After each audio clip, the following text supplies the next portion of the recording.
মা তোমার হবু বৌমাকে নিয়ে এসেছি। আমার ছেলে কত বড় হয়ে গেছে, হ্যাঁ কত বড় হয়ে গেছে, কত বড় হয়ে আয় আয় আয় আয় এই যা, যা এবার ভেতরে যা, যা আমি বাড়ি যাব। খোকো নাও জল খাও। না না ঠিক আছে। মা তুমি কেন খাচ্ছ? ওকে দাও। ও খাবে না, ও খাবে না। আসো আসো, তোমাকে ডান্স শেখাবো, আসো আসো। এই যে আমার মতো করবে, হ্যাঁ এই যে আমার মতো। ও মা গো পড়ে গেল, না পুড়ে গেছে। কি হলো কি হলো? এই ওঠো, কি হলো তোমার? পড়লে কি করে? না আমার মনে হয় কি বলতো বাবু, ঠ্যাংটা মনে হয় ভেঙে গেছে। আমার মনে হয় ছোটবেলায় পোলিও খাইনি, একটা কে হার ওই জন্য ভেঙে গেছে। তা মা আমার ছেলেটাকে কোথা থেকে ফাঁসিয়েছিলে? তুমি আবার এইসব কি বলছো?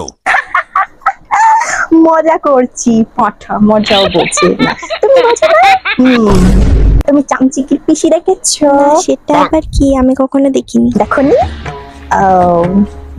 একবার আয়নায় গিয়ে সামনে দাঁড়াবে, দেখতে পাবে। মানে কি বলছো? না মানে ওই ছোটবেলায় দেখোনি রূপকথার গল্প, জাদু আয়না, রাক্ষসী, আমার ছেলে রক্তটাকে খেয়েছে, এইবার পুরো বাড়িটাকে খাবে, তারপর আমার খাবে, তারপর আমার স্বামীটাকে। আপনি কি আমায় কিছু বলছেন? না না তোমাকে কিছু বলিনি, বলছি তো আমার ভাগ্যকে। মা মা চুমু খাচ্ছে। এ বাবু ওটা চুমু না, ওটা তোকে ফাঁদে ফেলছি বাবু, তোর রক্ত চুষে খাবে। এই জন্য ভাবি আমার বাবুটা এরকম রোগীর মতো রোগা কেন হয়ে গেল। আমার বাবুকে আর কেউ বাঁচাতে পারবে না।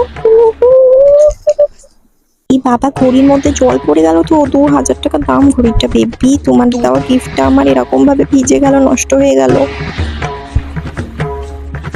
কে দিয়েছে? ও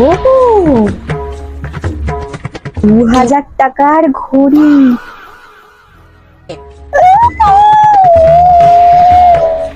অনেকক্ষণ তো হলো, এবার বাড়ি যাও।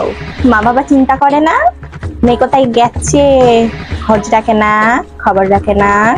না না এক্ষুনি বাড়ি চলে যাবো। বাড়ি যাই। আমাকে একটু দিয়ে আসো, চলো একটু আমাকে দিয়ে আসো। ও যাবে না, ও দিতে যাবে না, তুমি একা বাড়ি যাবে। কেন? একা শেখো বাড়ি যাওয়া, হ্যাঁ একা শেখো। ও যাবে না। পেট্রোলের দাম জানো? পেট্রোলের। তুই কোথায় যাচ্ছিস? বস এখানে। একটু গিয়ে দিয়ে আসি। না না তোমাকে না, যাও। চলে গেছে?